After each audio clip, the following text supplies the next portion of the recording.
are some thoughts about the next 10 years or the next 20 years here in Coronado? And whether you have, you want to share some hopes or concerns. I'm just curious what you think. We have some big issues that we're talking about today, as far as a potential tunnel or the amount of traffic or the mansionization of Coronado Island. These quaint houses being torn down and these larger, huge footprint houses being put up. What do you think, looking ahead, just short term, is going to happen most likely, and maybe some things that you hope don't happen? Well, I mean, Coronado is still paradise as far as I'm concerned, and it says that right in my backyard. It says paradise. You're in paradise. We've only had really two big problems, I thought, all along, but they're two gigantic problems, and that's traffic and overbuilding. And I'm talking building envelopes, the size, of buildings.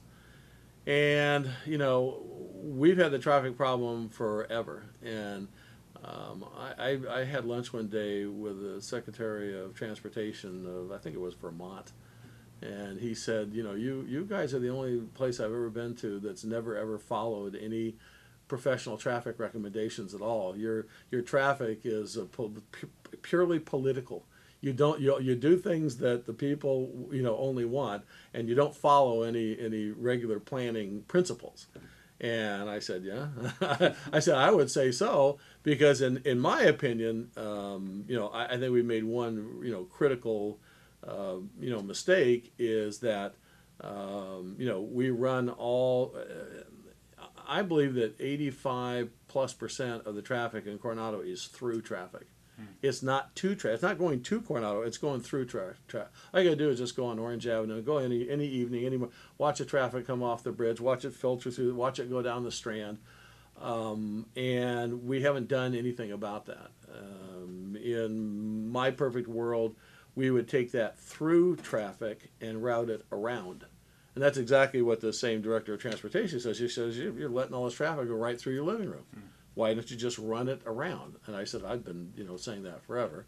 Now, you say run it around, do you mean around Glorieta, around the golf course, or which way around? Well, some people would argue that we made a mistake where we put the bridge. I mean, the bridge is beautiful and it's a great view and everything else, but a lot of people think that it should have just gone directly to, North Island, that's where most of that traffic is coming, or come off of, First Street.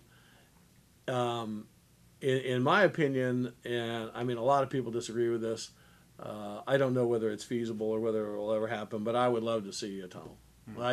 Because, it's like, you want to go to, Boney's at 3:30 in the afternoon, and a lot of times you go, I think I'll go in the morning. I'll find something else to do, because I'm not going to try to, and it splits the island. It does. It just splits the island. I mean,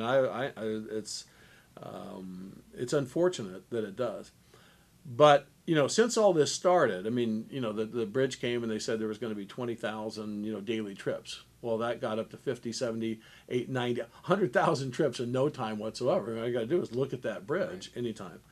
If you could get that traffic going through Coronado, and I mean not just through to North Island, but through to South Bay, off the streets, I think you'd see that Coronado would be such a nicer place. It would be more like it was, when I was a kid. But there's really only one way to do that, and you either have to have a tunnel underneath, or stop, or have park and ride, like Barbara Denny is suggesting. Yep. Somehow get that traffic that's going there. But that won't solve it all, because so much of it now goes through. I mean, if you could sit on top and watch the traffic patterns. So it would be incredibly difficult to do. But in my opinion, there's only one thing that would make sense, and that's a combination of a tunnel and a peripheral road off of Glorieta. Not Glorieta itself, but a little cut and cover peripheral road where you couldn't get off it. Speed limit would be 35 or 40 miles an hour. So you'd come off the bridge, you'd go in there, and it would go down and then under and onto the Strand. And the same thing, it would come up and under. So all that traffic would never be on Coronado streets. And if you could do that, I think you'd see Coronado would change dramatically, just dramatically. Be more like Avalon, more like places where you don't have all those automobiles. So have great hopes that someday we'll figure out how to do that, but I'm not sure.